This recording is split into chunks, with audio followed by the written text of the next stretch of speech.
مش هكذا. بص هو طبعا مش حلو في التقليب. لا انا اقلبها انا بس. اقلبها شقلبها حلو كده.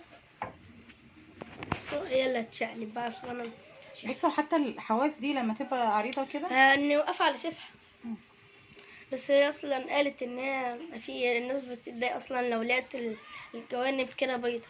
لما لو لقيتها بيضه الناس بتتضايق كده. انا اصلا اول مره اعرف ان في حاجه اسمها لقمه الفنكوش.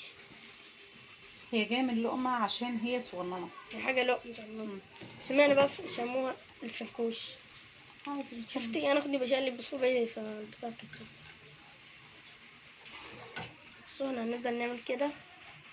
اولا انا حاسس ان فكره ان احنا نحطها في صينيه في طاسه في بتاع هنا احلى صح.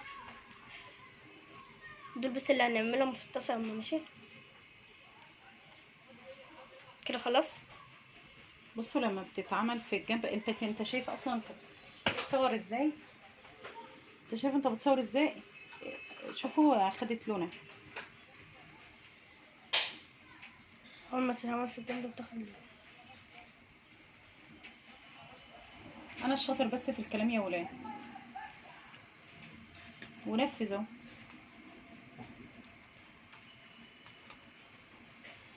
عايزه اوقف.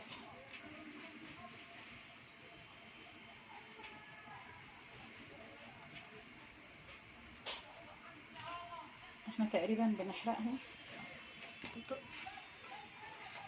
بس نقدر نطلعهم بقى. نقدر نطلعهم دلوقتي. اوقف. بس هيبقى طعمهم تحفه.